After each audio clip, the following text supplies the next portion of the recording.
Negative and positive. हमारे विचार में तो इक्वालिटी बिफोर लॉ जो है अभी के नहीं, अभी हमारे भारत में इक्वालिटी बिफोर लॉ तो बताया गया है, लेकिन वहां फिर बताया गया है कि आप ये कैसे इम्पोज होता है। यहाँ पे हम निगेटिव बता देते हैं, क्या हमारे दिमाग में कभी कभी आता है equality before law was established, कानून के आगे सभी बराबर हैं, ऐसे समानता बनाएंगे। अब जहां तक बात है इक्वालिटी बिफोर लॉ में टैक्स देने की बात आती है, तो क्या ये सही है कि 100 रुपीज कमाने वाला भी 10 रुपीज टैक्स देता है, 50 रुपीज कमाने वाला भी 10 रुपीज देता है, और जिसकी कमाई 10 रुपीज है वो टैक्स में ही वैसे ही चला जाएगा? तो ऐसा नहीं, ये equality before law should be based on the population or should be based on the income of a person or individual. The equality before law was established. Just like this thing has been mentioned in our constitution. A reservation is the result of that precaution. Reservation दिया गया है, income के आधार पर income tax की बात कही गई है, बीपीएल बनाया गया है, एपीएल बनाया गया है, ये सब हमारे संविधान निर्माताओं और समय समय पर होने वाले संशोधन का परिणाम। तो उसने नेपोलियन ने किया, equality before the law was established. उसके बाद क्या किया? Secured the right to property. Right to property, सबों को संपत्ति का अधिकार। Simplified administrative measures. Administrative measures यानी प्रशासनिक पैमाने को उसने क्या किया? सरल बनाया यानी आसान बनाया। किस तरह से प्रशासनिक व्यवस्था चले इसको उसने आसान कर दिया। एबोलिश्ड फेडरल सिस्टम। फेडरल सिस्टम को समाप्त कर दिया। ये फेडरल सिस्टम क्या होता है? सामंतवादी प्रथा जो होती है वो फेडरल सिस्टम होती है। इसमें क्या होता है कि नोबल जो मोनार्क क्या होता है? लैंड डिस्ट्रीब्यूट कर देता है नोबल्स और क्लैरिसी के बीच में, और वो क्या है? प्रेजेंट को देते हैं, उससे मनमाना टैक्स लेते हैं, जैसे भी होता है वसूल करते हैं, उनको स्पेशल प्रिविलेज मिलता है। तो वो फेडरल सिस्टम को उसने समाप्त कर दिया। Free peasants from serfdom and manorial dues, और किसानों को स्वतंत्र कर दिया गुलामी से। पहले क्या होता था? जिस नोबल के लैंड पे काम करते थे पेजेंट, उनकी चाकरी भी उन्हें करनी पड़ती थी, गुलामी करनी पड़ती थी, तो ये उसने समाप्त कर दिया।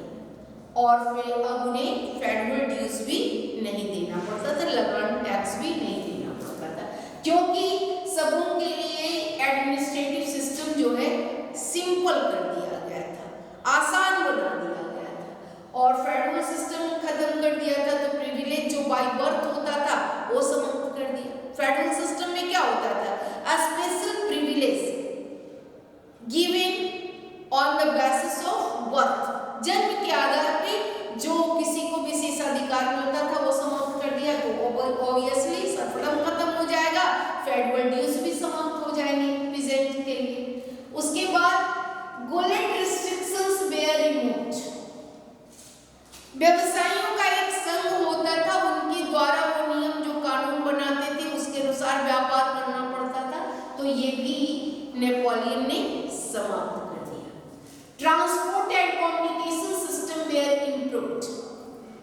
Very simple, this improved was done very significantly during his ruling time. उसके शासनकाल में सबसे बड़ी उपलब्धि जो हुई, उसने कम्युनिकेशन को, ट्रांसपोर्ट को उसमें काफी सुधारा। उसके बाद Napoleon took away many political freedom, और लेकिन ये सब तो उसकी अच्छाई हो गई। अब क्या किया उसने? ये भी याद रखिएगा, 2 मार्क्स के क्वेश्चन में, 3 मार्क्स के क्वेश्चन में बहुत सारे राजनीतिक अधिकार भी नहीं नेपोलियन ने।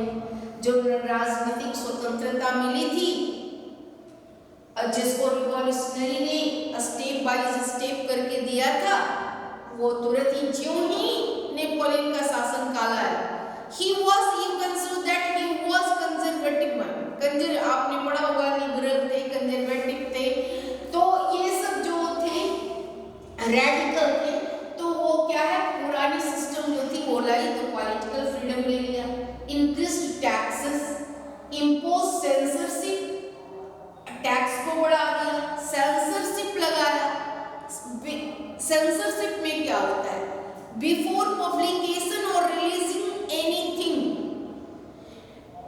मैगजीन, फिल्म और anything has to take permission from the government. क्या होता है कि सेंसर कोई भी चीज पब्लिश करने से पहले, प्रकाशित करने से पहले, रिलीज करने से पहले सरकार की अनुमति लेनी पड़ती है।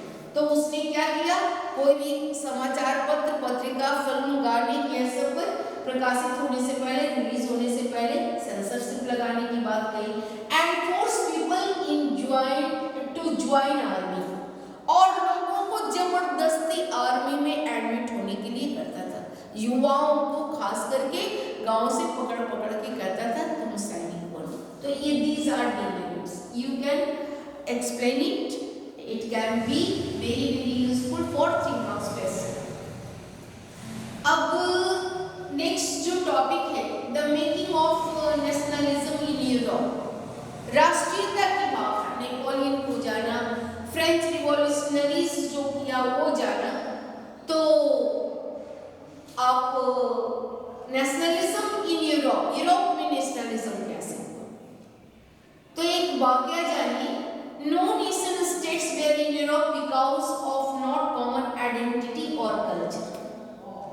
उस समय तक 18वीं शताब्दी तक कोई भी नेशन स्टेट नहीं था, क्योंकि लोगों की कोई कॉमन आइडेंटिटी नहीं थी, ना ही कोई कल्चर होता था। हम यहाँ का भारत में भी था, हम भी कई टुकड़ों में बटे हुए थे, हर देश का अलग अलग राजा होता था, वो बस देश के लिए लड़ाई नहीं करता था, वो अपने राज्य के विस्तार के लिए, अपने टेरिटरी के लिए लड़ा करता था, और वो अपने टेरिटरी का, अपने राज्य का चाहता था, ये नहीं चाहता था कि इस भूखंड पे लोग वननेस की फीलिंग लाए, एक ही देश के नागरिक को, ऐसा नहीं।